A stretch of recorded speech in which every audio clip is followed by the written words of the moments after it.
Financial support for families. Families with children can apply for housing allowance, parental benefits, maintenance support and child care allowance from the Swedish Social Insurance Agency. All families with children in Sweden receive child allowance. Housing allowance is provided to those who have low income and high rent. Child care allowance is paid to those who have children with disabilities. If you are divorced and the children live with you, the other parent has to pay you child support. This is money that is to cover some of the costs of the child upkeep. If the other parent does not pay or has a very low income, you can instead apply for money from the Swedish Social Insurance Agency. This is called maintenance support.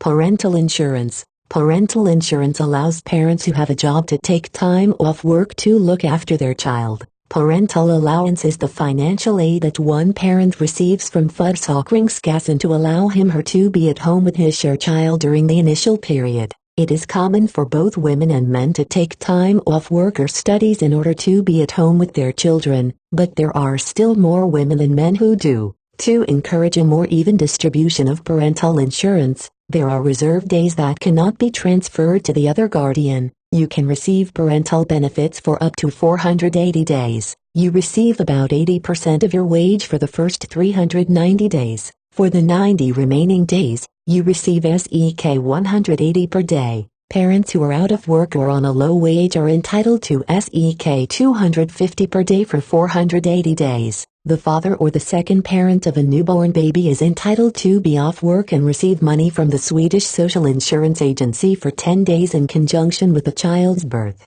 Recently arrived parents with children can apply for the parental allowance if they have settled in Sweden. They will be eligible for compensation for varying numbers of days depending on how old the child is. If you work, you can also obtain parental benefits when your child is ill and has to be at home from preschool or school. This is called temporary parental benefits or care of a child. You receive 80% of your wage. You can take up to 120 days off work per year per child.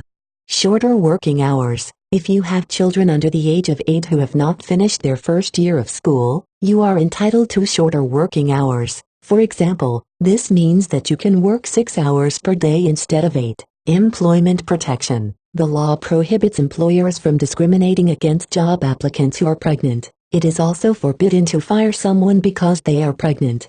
Child allowance and student grants. Försäkringskassan pays out child benefits for all children. The first child benefit payment is made 1 month after the child's birth or 1 month after the child has moved to Sweden. Child benefit is paid until the child turns 16. A child benefit supplement is paid to those parents with 2 or more children. The amount depends on how many children you have. Child benefit payments are made on around the 20th of each month. If you and the other parent have joint custody, you share the child benefit between you, each receiving SEK 625 per month. This applies if your child was born on or after March 1, 2014. If your child was born before March 1, 2014, the child benefit is paid out to the parent who gave birth to the child. If you have sole custody of your child, you receive the whole benefit, that is SEK 250 per month. You pay no tax on the child benefit or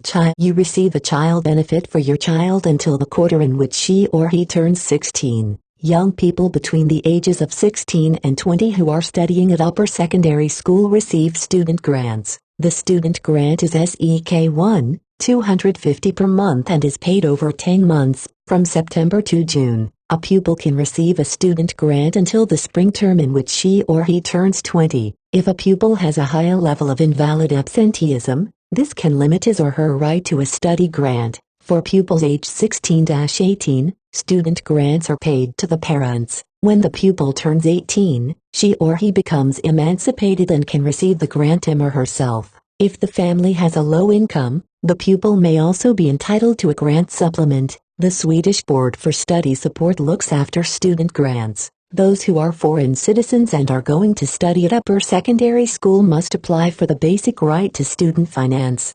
Housing allowance for families with children. You can apply for housing allowance if you have children. You must live in and be registered on the population register in Sweden in order to obtain housing allowance. The number of people in your family determines whether you are entitled to a housing allowance and, if so, how much. This also depends on how high your rent is and how much you earn. It is important that you inform the social insurance agency as your income changes. Otherwise, you may become liable to pay the money back.